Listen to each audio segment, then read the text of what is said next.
Et, et bonjour et bienvenue dans cette nouvelle vidéo. On va découvrir qui c'est qui va se joindre à nous du coup, parce que j'ai oublié de préparer. Non, d'habitude je le prépare, mais en fait non. Donc on va faire les lions. Excusez-moi. Bonjour à tous et bonjour à tous, bonjour à toutes et bonjour à tous mes chers lions. J'espère que vous allez bien et bienvenue dans cette nouvelle vidéo des histoires de la Louve. Donc c'est une guidance pour aller checker un petit peu les énergies qu'elle vous réserve ce mois de décembre 2020. Donc, je vous propose de commencer tout de suite avec l'oracle du soleil. Hop. Et puis du coup on va aller voir quelle est l'énergie principale de votre mois de décembre, vous, Lion, ascendant Lion ou signe lunaire en Lion.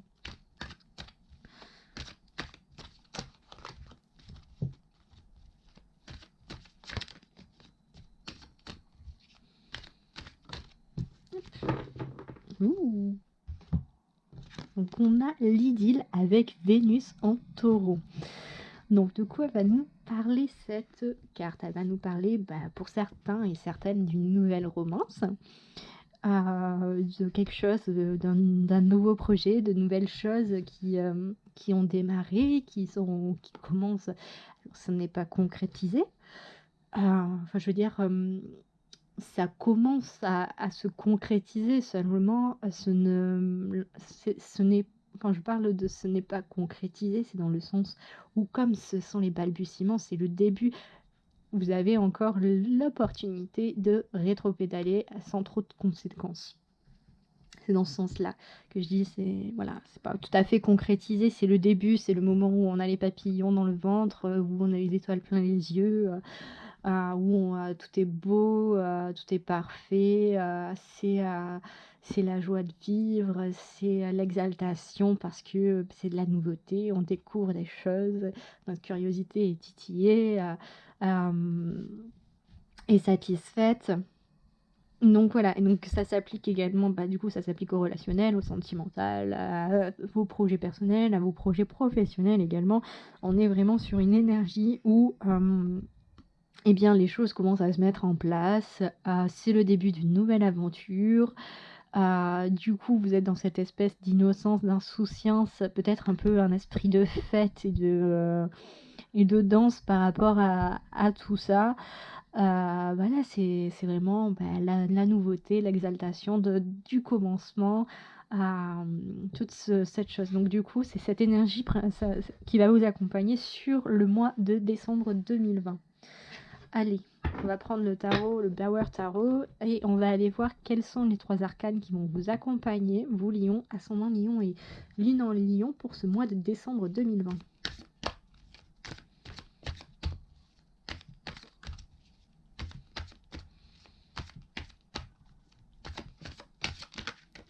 Voilà, déjà une.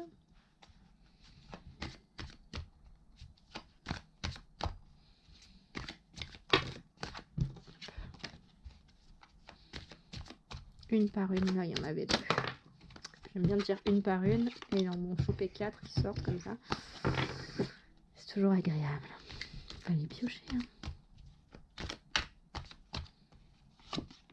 hein. Voilà, allons voir. Espérons que ce soit quand même plus glorieux que pour le mois de novembre. Donc, nous avons le cavalier de denier. Nous avons le 4 d'épée. Et nous avons le 5 de denier. D'accord. Très bien, très bien, très bien. Alors, le cavalier de denier. Cavalier de denier, c'est... donc, tous les cavaliers sont des énergies quand même d'entreprise, de lâcher prise. Comment dire comment dire, elles sont un peu... j'arrive pas à trouver mes mots pour caractériser. C'est un peu de l'indépendance, voilà, de l'authenticité, du détachement par rapport au regard des autres. Le cavalier de denier, lui, va, donc du coup, pour ce mois de décembre, vous signifie que vous êtes sur la bonne voie par rapport à ce que vous souhaitez faire, mettre en œuvre, mettre en place. Il vous rappelle, en fait, plus exactement, c'est par rapport au cycle de la matière que représentent les deniers, il vient pour vous, préciser que vous êtes à un moment clé de votre vie où vous pouvez vous détacher du matériel pour aller, pour retourner dans l'esprit et dans l'âme, dans la créativité pure et dure. Vous avez fait déjà votre part de matérialisation en fait de votre créativité, de votre imagination, de ce que vous avez, à apporter en un sens, à ce monde, à cette étape-là de votre vie. Hem, C'est-à-dire que, là, c'est un peu comme si vous, les projets que vous avez menés à terme jusqu'à présent, maintenant s'auto-alimentaient, étaient complètement, devenus autonomes et indépendants à votre image, où vous êtes dans une dynamique en fait d'autonomie et d'indépendance. Hem, Ensuite, on a le 4 d'épée. Le 4 d'épée qui vient, vous inviter à prendre du repos, à prendre un temps de calme pour vous, à méditer aussi, à prendre, avant de repartir en fait sur, d'autres choses. C'est vraiment, bon, on peut parler ici aussi de blocage un peu, avec, le 4 d'épée dans le sens un blocage dans le sens, comment dire? Vous avez votre confort intellectuel et matériel, et bien, vous êtes dans une espèce de routine de monotonie où vous n'avez pas forcément l'envie de, dépasser ce stade du 4 d'épée et d'aller vers d'autres choses, qui, du coup, perturberaient un petit peu cette, stabilité, cette sécurité, de pensée et d'esprit. Ensuite, vous avez le droit, après avoir passé un sacré mois de novembre, de, prendre un bon moment, un petit temps de repos, et de calme pour vous. Derrière, du coup, on a le 5 d'épée. Le 5 d'épée, le 5 d'épée, le 5 de denier. Le 5 de denier qui peut nous parler parfois de misère.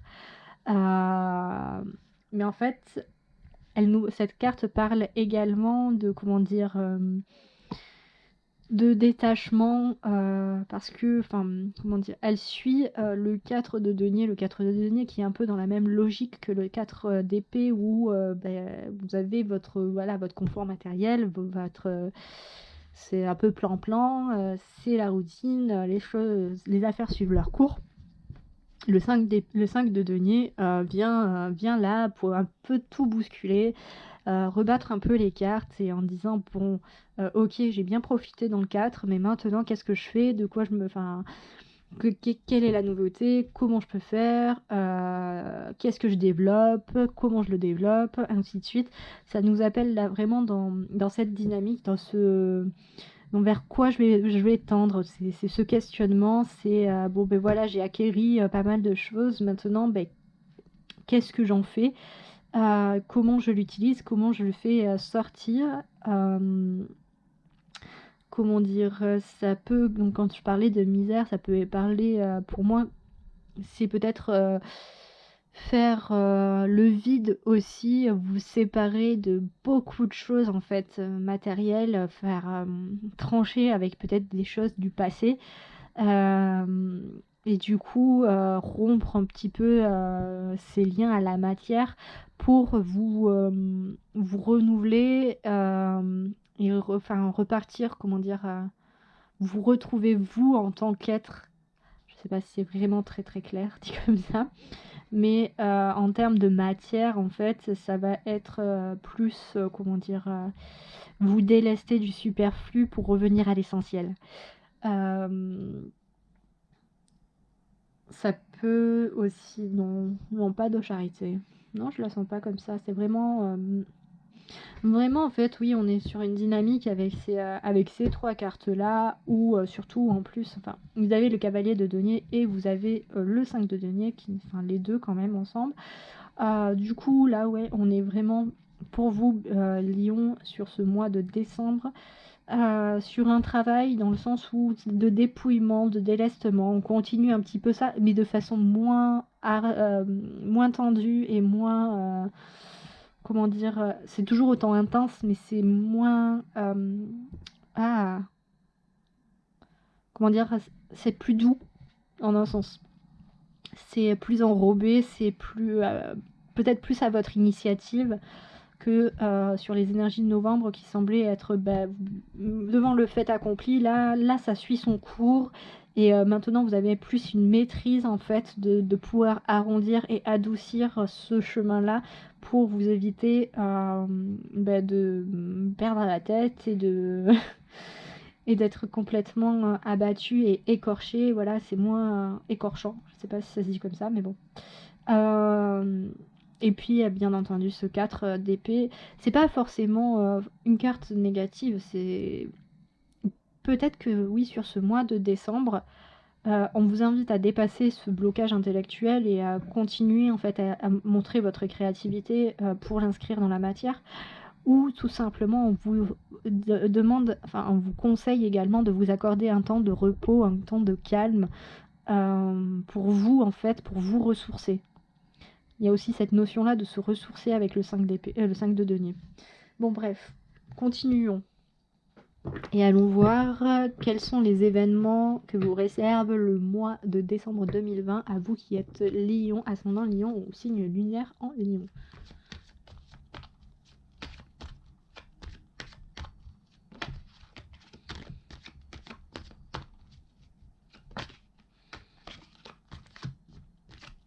Les cartes se retournent mais ne sautent pas, c'est très drôle.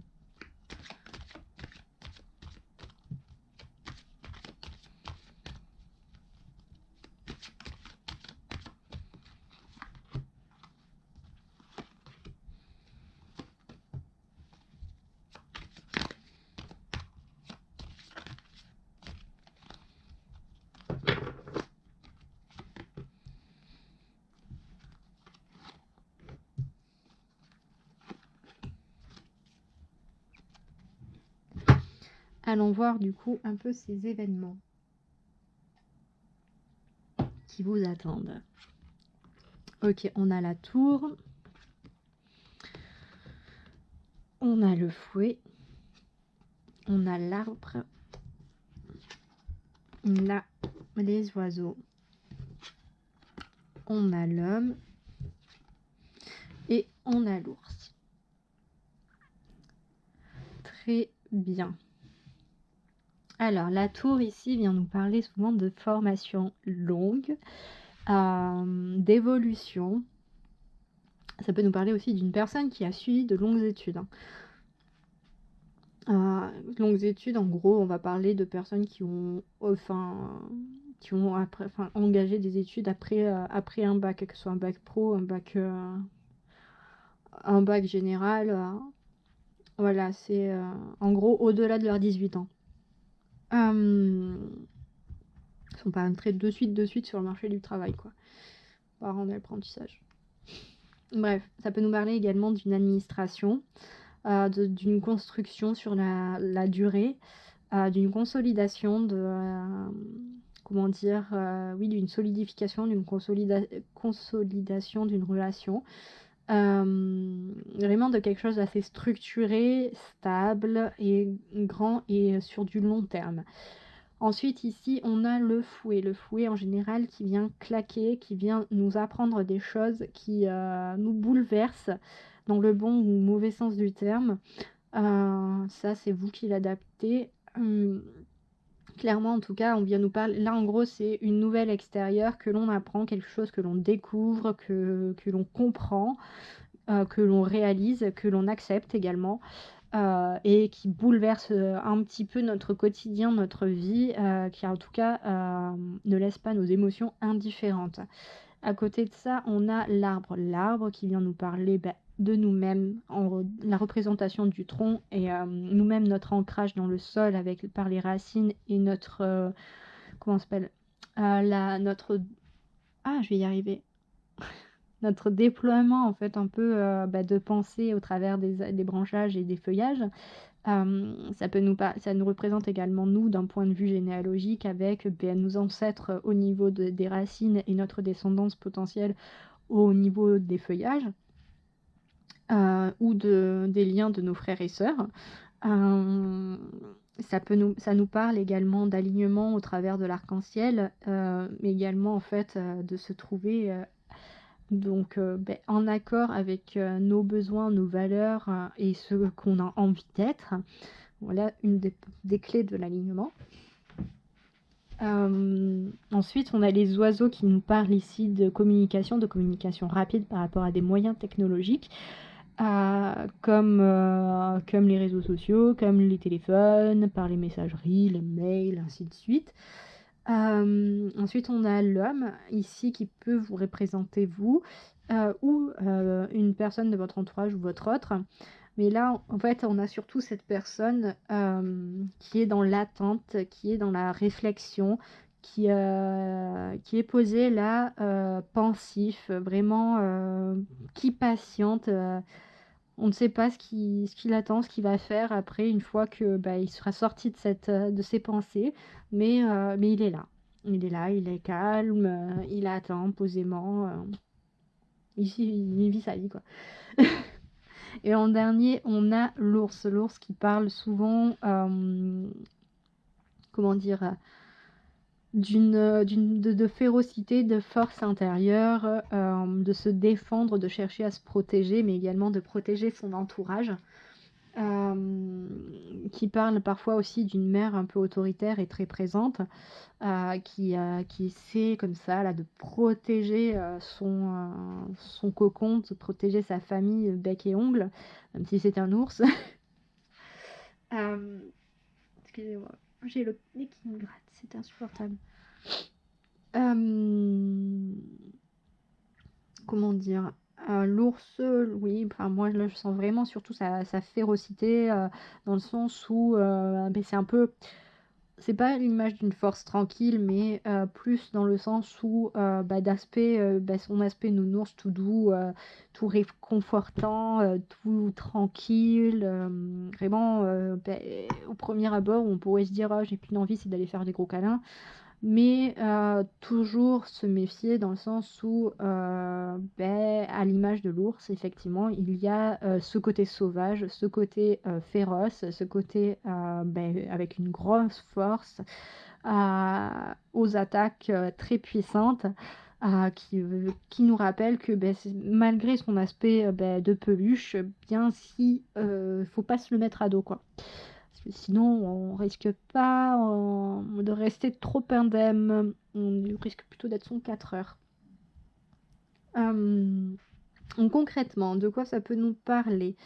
Là, on peut apprendre des nouvelles par rapport à sa famille, des choses que l'on ne savait pas, des petites révélations qui vont se faire, de façon assez brutale, et ne pas forcément comprendre, sur le moment ce qui se passe, ou avoir des revers. Ah là j'entends au niveau de la santé, apprendre des choses au niveau de sa santé qui sont pas géniales. Ou si au contraire, hein, parce qu'en général quand cette carte sort, ça sort aussi sur une amélioration de la santé. Mais en tout cas, mmh,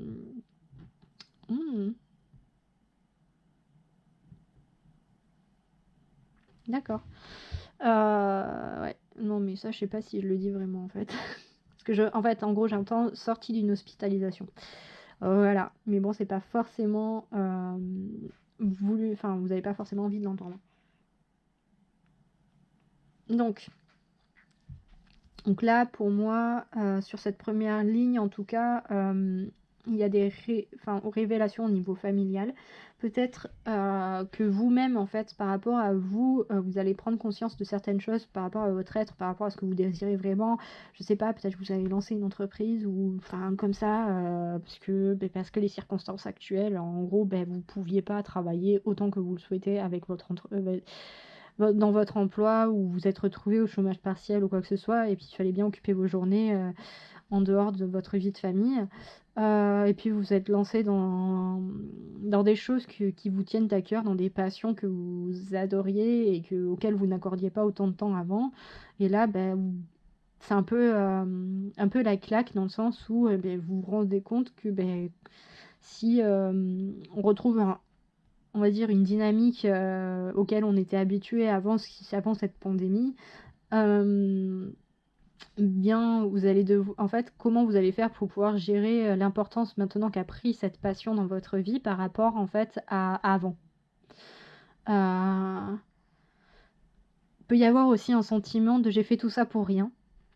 Pas par rapport à ce que je parlais de votre passion, mais plus par rapport à des études que vous avez fait dans le passé où vous vous sentez en mode, peut-être prendre, oui, cette claque dans le sens où vous vous dites: «Bah mince, j'ai fait tout ça pour rien». Sachez que chaque étude, enfin chaque formation n'est pas un rien. On apprend beaucoup de choses, même si au final on n'en fait pas son métier. Sur la deuxième ligne, du coup, il peut y avoir pas mal de communication avec une personne assez masculine autour de vous. Pas J'entends peut-être une personne avec une mère un peu trop présente, à votre goût, peut-être même à son goût, même si ça vous concerne directement avec une maman peut-être un peu trop présente, avec laquelle il va falloir négocier des choses pour, pouvoir être un peu plus avec votre autre. Ou vous-même que vous posiez des barrières par rapport à votre, à votre parent. Hem, qu'est-ce qu'on pourrait, non, j'entends pas autre chose. Pour vous, pour les événements là, pour ce mois de décembre, si on le prend dans la verticale, on peut dire que si vous aviez, vous entendiez des nouvelles administratives ou, par rapport à une formation, concrètement, vous allez en avoir. En tout cas, vous allez avoir des échanges avec, des organismes, ça c'est sûr. Là, une révélation par rapport à vous-même, par rapport à un homme, enfin une personne en tout cas assez, masculine dans votre entourage, peut-être la fin d'une attente également, la fin de ce mode de réflexion et puis là, tout simplement, peut-être que votre férocité et votre puissance, intérieure, n'est pas que due à vous-même, mais qui est peut-être un legs ancestral, en fait, un cadeau que vous ont fait vos ancêtres. J'entends aussi qu'il y a moyen de faire un peu de communication et peut-être d'améliorer d'améliorer la communication avec des personnes, avec lesquelles c'est compliqué, parce que justement elles campent peut-être un peu sur leur position et sont un peu trop, sévères avec elles-mêmes de base et du coup se montrent également sévères avec vous-même et du coup essayer de tempérer tout ça. Bref. On est sur un mois, de novembre dans le global, mois de décembre pour vous les lions qui, qui est encore sur, en tout cas au niveau des événements et un peu du tarot, on est sur quelque chose de, comment dire? Il y a des mises au point à faire, mais comment dire? On n'est pas sur vraiment on est vraiment pas sur la lourdeur de novembre, ça c'est vraiment bien. En fait, ça continue de se décanter tout simplement. Oui, il y a encore des révélations, il y a encore des petits trucs qui ressortent, mais c'est pas, ça va pas non plus foutre un énorme bazar, ça va quoi. Et puis n'oubliez pas de vous reposer. On est sur des choses qui se décantent et c'est pas plus mal. Donc voilà. Donc je vais vous souhaiter un très bon mois de décembre quand même. Un bon courage. Prenez soin de vous, mes petits lions. Et surtout, voilà. Et si vous avez aimé cette vidéo, n'hésitez pas à liker, à vous abonner à la chaîne, à partager, à laisser des commentaires. Allez voir aussi votre ascendant et votre signe lunaire si c'est pas le lion. Et enfin bref, le trio gagnant comme à chaque fois pour avoir des infos complémentaires et ainsi de suite. Et je vous embrasse très très très très fort. Je vous fais des gros câlins par la pensée et ça va aller, vous en faites pas. Vous êtes des warriors.